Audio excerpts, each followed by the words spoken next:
Hey guys, 98.5% people watching my content don't subscribe my channel. Please do subscribe, it helped me a lot. Where good ideas come from describes how the process of innovation is similar to evolution, and why good ideas have to be shaped over time, build on existing platforms, require connections, luck, and error, and how you can turn something old into something new. Evolution really seems to be the theme of the week. First the selfish gene, then the evolution of everything, and now this. I had no idea this book would draw so many parallels between the concepts found in biological evolution and how innovative ideas make their way into reality, since it was very much an impulse read. I'm glad though, because after reading about evolution so much, this made a lot more sense.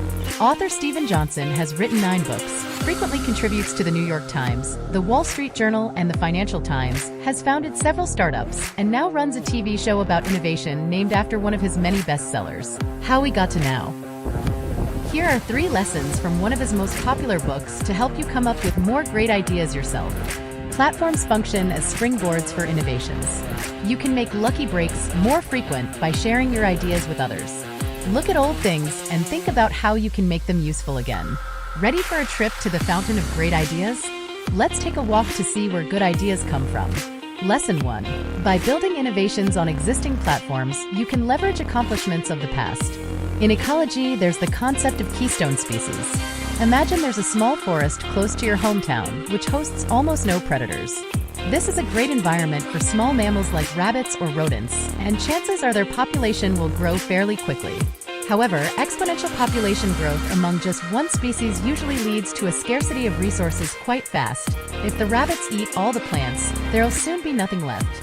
If you dropped off just 3 wolves in the forest, they take care of the problem by diminishing the rabbit population back to a healthy level, and plants and other species can grow back, forming a more natural equilibrium of the forest's ecosystem. In this case, the wolves would be the keystone species because they are of crucial importance to the well-being of the ecosystem as a whole. Basically, the wolves are a platform for many other species to thrive on. In innovation, the same thing happens. For example, when the GPS, short for Global Positioning System, was released for public use after being developed by the military, many products started to rely on GPS to make new things possible. Car navigation systems, Google Maps, restaurant review apps, and most recently, Pokemon Go. Platforms often lead to multiple levels of innovation too. For example, after Pokemon Go's wild success, many apps have been created to help people succeed in the game, building on top of Pokemon Go. Similarly, Twitter could only be built because the internet existed. Now, countless apps have been built to work only with or for people with a Twitter account, thus stacking innovations on top of each other, thanks to using previously developed platforms. Lesson 2. Facilitate lucky breaks by sharing your ideas with others in a physical or intellectual space. Do you know why Google's cafeteria is a place designed to be so much fun you don't want to leave? It's so you stick around, talk with people, and come up with great ideas. When creative people hang around with each other, good things are bound to happen. The more ideas collide, the more lucky breaks will happen, where sudden insights take innovations to the next level. For the same reason, innovators like Charles Darwin or Benjamin Franklin like to work in something Johnson calls slow multitasking mode. In this mode, they worked on several projects simultaneously, but switched only occasionally. For example, if you work on your blog for 4 weeks straight and then switch to an art project for 2 weeks, you'll still get a lot done, but can transfer your learnings from one to the other. The other project will stay in the back of your mind, allowing you to subconsciously make new connections. But remember, just working on your ideas all by yourself all the time will eventually make you turn around in circles. So be sure to openly share your ideas with others frequently, and you'll break through mental blocks much faster.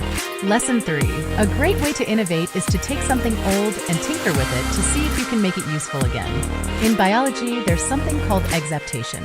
It means a feature that was originally developed to serve one specific purpose is now being used in a completely different context.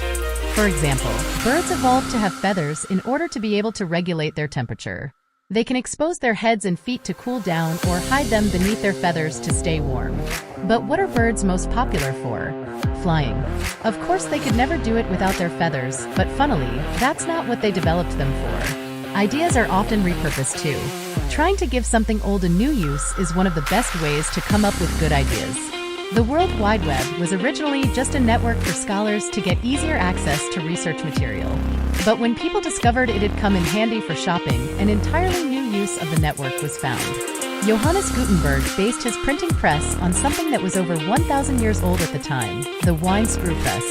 As it turned out, the ancient tool used to squeeze juice out of grapes was just as suited to press metal typepieces covered in ink on flat paper surfaces. And voila, the way is paved for modernity to flourish.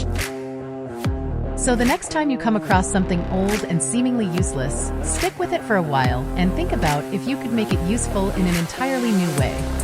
Hey guys, thank you so much for watching my video. If you enjoyed it, don't forget to hit the like button and subscribe for more content. Let me know your thoughts in the comments and I'll catch you in the next one. Have a great day.